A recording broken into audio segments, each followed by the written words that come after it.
کھانا کھاتے ہیں، اسباب کی بالکل نفی کرتے ہیں، گھر بار کی پرواہ نہیں کرتے، سب چھوڑ کر صرف توکل پہ چل رہے ہوتے ہیں، اور قرآن اور مستند احادیث چھوڑ کر فضائل اعمال پڑھتے ہیں جس میں متعدد ضعیف روایات ہیں، اور جو روایات اللہ کے راستے یعنی جہاد سے متعلق ہیں ان کو تبلیغی جماعت پر منطبق کرتے ہیں۔ براہ کرم ان اشکالات کا جواب دیجئے۔ معاذ صاحب کراچی سے۔ معاذ صاحب نے بہت سارے سوال کیے ہیں۔ پہلا سوال یہ کہ یہ لوگ مسجد میں قیام کرتے ہیں، مسجد میں سوتے ہیں، تو بھائی مسجد میں قیام کرنا بھی جائز ہے، مسجد میں سونا بھی جائز ہے۔ حضرت علی رضی اللہ تعالیٰ عنہ مسجد میں ہی تو آرام فرما رہے تھے جب رسول اللہ صلی اللہ علیہ وسلم ان کے پاس گئے، تو مسجد نبوی کی مٹی آپ کے رخسار مبارک پہ لگ گئی تھی، تو اسی پہ نبی صلی اللہ علیہ وسلم نے ابو تراب سے آپ کو خطاب کیا ہے، مٹی والے۔ حضرت عمر نے ساری زندگی کے لیے اپنی کنیت ابو تراب ہی کر دی۔ تو ہاں، صرف سونے کے لیے مسجد میں جانا، گپے مارنے کے لیے مسجد میں جانا یہ ٹھیک نہیں ہے۔ تو تبلیغ والے گپے مارنے کے لیے تو نہیں جاتے ہیں نا، وہ تو دین کی تبلیغ کے لیے جاتے ہیں، تو جائز ہے، سونا بھی جائز ہے، قیام کرنا بھی جائز ہے، اعلان کرنا بھی۔ اعلان بھی کوئی بچوں کی گمشدگی کا اعلان تو نہیں کر رہے ہوتے کہ ایک بچہ نیلے رنگ کی لے کر اور پیلے رنگ کا بنیان پہنا ہوا ملا ہے، جن صاحب کہو آ کے لے جائیں، تو وہ تو دین کا اعلان کر رہے ہوتے ہیں، تو کوئی حرج نہیں ہے اس میں۔ رہا یہ مسئلہ کہ کھانا کھاتے ہیں، تو مسجد میں کھانا کھانا بھی جائز ہے، ناجائز ہونے کی کوئی دلیل نہیں ہے۔ ہاں، مسجد کے آداب کا خیال کر کے کھانا کھانا چاہیے۔ اعتکاف والے نہیں کیا کھانا کھاتے مسجد میں، اسباب کی بالکل نفی کرتے ہیں وہ۔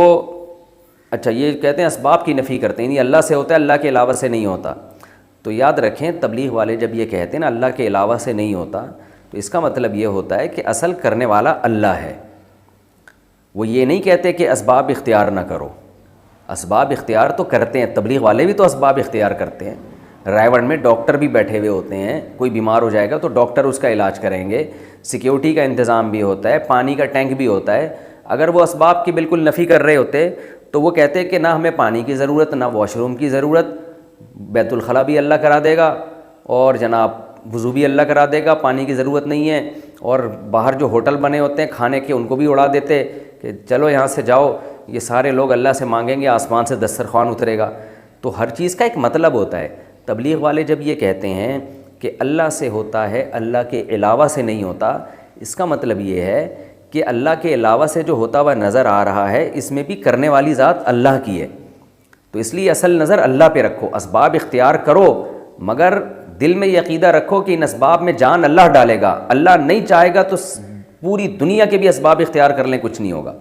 تو یہ اصل کانسیپٹ ہے تبلیغ جماعت والوں کا، اور یہ بالکل شریعت کے عین تقاضوں کے مطابق ہے۔ ہاں، کوئی عامی آدمی جس کو علم نہ ہو وہ اسباب کی بالکل یہ نفی کر دے اور وہ کہے کہ دکان چلانی نہیں ہے، بس اللہ رزق دے گا، تو پھر تبلیغ کے اکابر اس سے بری الذمہ ہیں، وہ اس کا اپنا مسئلہ ہوگا، اپنا ذاتی وہ ہوگا۔ وہ تبلیغ والے جو علماء ہیں وہ ایسی باتیں نہیں کرتے، یا ان کا یہ کانسیپٹ نہیں ہے۔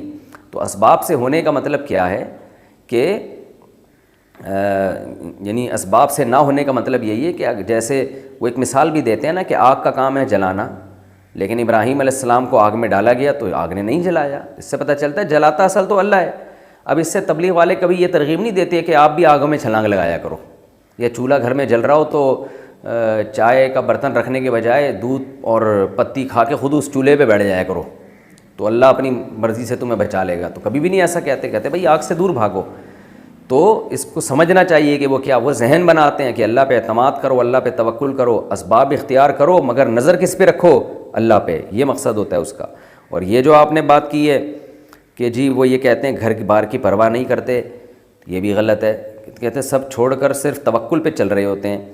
کچھ لوگ ایسا کرتے ہیں، بالکل کرتے ہیں، میں نے بھی دیکھا ہے، بیوی بچوں کی تربیت کی بھی فکر نہیں ہوتی، ان کے بزنس کی بھی، کاروبار کی بھی، کھلانے کی بھی فکر نہیں ہوتی، چلے کے لیے نکل گئے، 4 مہینے کے لیے نکل گئے، پیچھے بیوی بچے دھکے کھاتے پھر رہے ہیں، کھانے کو نہیں ہے۔ یقیناً کچھ لوگ ایسا کرتے ہیں، مگر یہ کچھ لوگ تبلیغ کے اکابر کی اجازت سے نہیں کر رہے ہوتے۔ میرا خود تجربہ ہے، کراچی اجتماع میں ایک شخص آیا، یونیورسٹی میں پڑھ رہا تھا، بزرگوں کے پاس گیا کہ میں وقت لگانا چاہتا ہوں، 4 مہینے کے لیے جانا چاہتا ہوں، میں خود اس کا گواہ ہوں۔ ان کو مشورہ دیا تبلیغ کے اکابر نے کہ پہلے آپ اپنی تعلیم یا امتحان مکمل کر لیں، کیونکہ یہ آپ کا ورنہ ادھورا رہ جائے گا، اسے جیسے ہی کمپلیٹ کریں پھر آپ 4 مہینے کے لیے نکل جائیں۔ بعض دفعہ تو رائے سے واپس کیا جاتا ہے،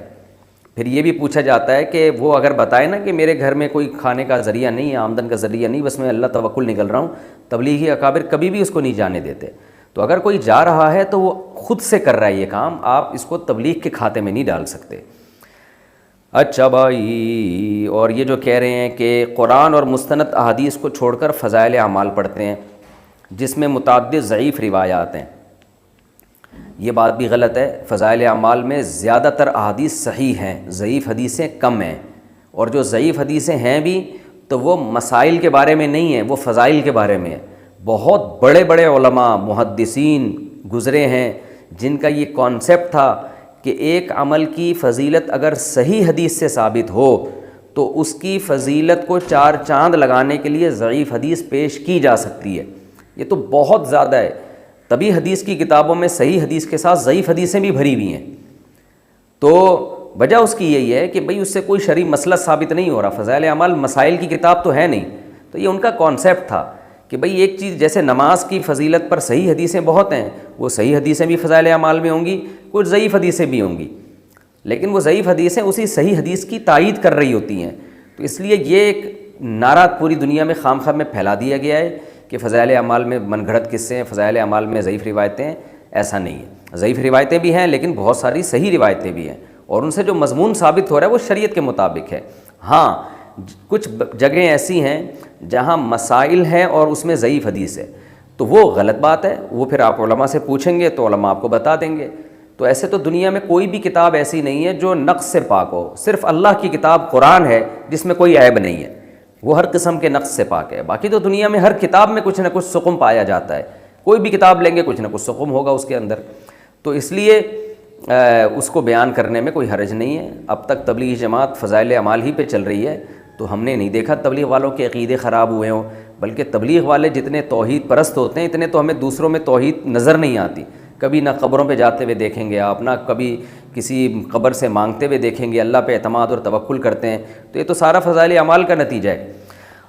ایک اور اعتراض فضائل اعمال پہ یہ کیا جاتا ہے کہ اس میں من گھڑت قصے ہیں، یہ بات بھی غلط ہے۔ من گھڑت کی ڈیفینیشن کیا ہے؟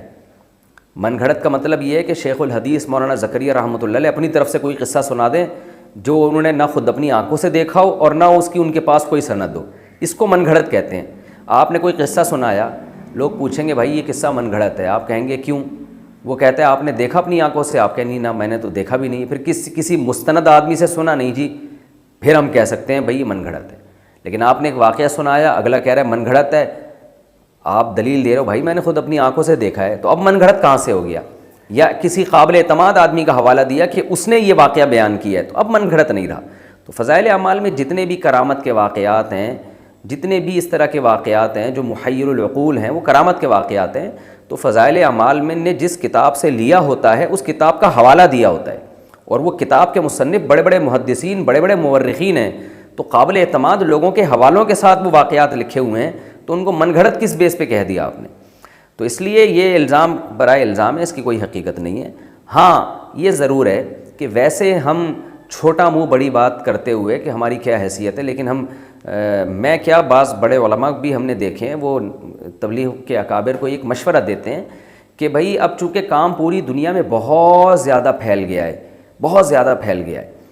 تو بین الاقوامی سطح پہ کام ہو رہا ہے، تو ایسی کتاب آنی چاہیے جو بالکل بے غبار ہو، جس میں ساری حدیثیں صحیح ہوں،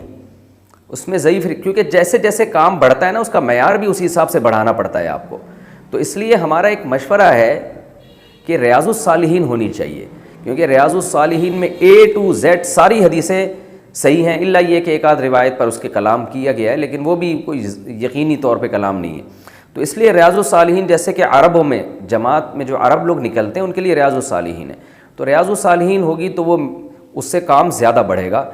یہ ایک مشورہ ہم بھی دیتے ہیں، لیکن ہماری کوئی ایسی اوقات نہیں ہے، ہمیں تو یہ مشورہ دیتے ہوئے بھی شرم آتی ہے، لیکن بعض بڑے علماء بھی یہ کہتے ہیں۔ مولانا ابو الحسن علی ندوی رحمہ اللہ تعالیٰ نے تبلیغ جماعت میں ریاض الصالحین شروع کروائی تھی عربوں میں، تبھی عربوں میں کام اتنا پھیلا ہے، تو اگر یہاں بھی ریاض الصالحین شروع ہو جائے تو یہ زیادہ اچھا ہوگا۔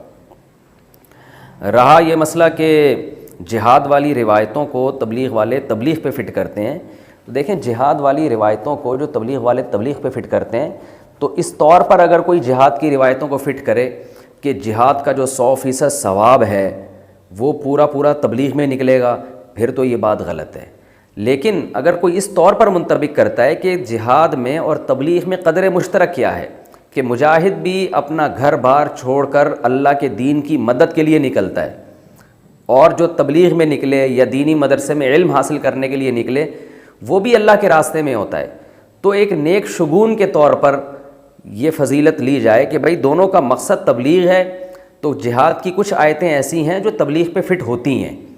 جیسے قرآن میں آتا ہے ان تنصروا اللہ ینصرکم، اگر تم اللہ کی مدد کرو گے اللہ تمہاری مدد کرے گا۔ تو یہاں کیا مطلب ہے؟ اگر تم اللہ کے دین کی مدد کرو گے، تو جیسے مجاہد اللہ کے دین کی مدد کرتا ہے، اب یہ آیت اصل میں ہے تو جہاد کے بارے میں، لیکن اس میں اللہ نے جہاد کا لفظ استعمال نہیں کیا، بلکہ اللہ نے یہ کہا کہ اگر تم اللہ کے دین کی مدد کرو گے تو بھی اللہ بھی تمہاری مدد کرے گا۔ تو اس میں علماء بھی داخل ہیں، اس میں تبلیغ والے بھی داخل ہیں، اس میں مجاہد بھی داخل ہے، سب سے پہلے تو مجاہدین داخل ہیں اس میں۔ تو تبلیغ والے اس طرح کی آیتوں کو اگر تبلیغ پہ فٹ کرتے ہیں تو یہ بالکل جائز ہے۔ یا صحابہ کے واقعات کو کہ وہ دین کے لیے نکلے اور کیسا لڑے اللہ کی راہ میں، تو قربانی دی نا، تو جہاں بھی قربانی ہوگی وہاں وہ والی آیتیں فٹ کرنا جائز ہوگا۔ البتہ کچھ آیتیں ایسی ہیں جو اسپیسیفک شہادت کے فضائل پر وارد ہوئی ہیں، آیتیں یا حدیثیں، یا کچھ آیتیں اور حدیثیں ایسی ہیں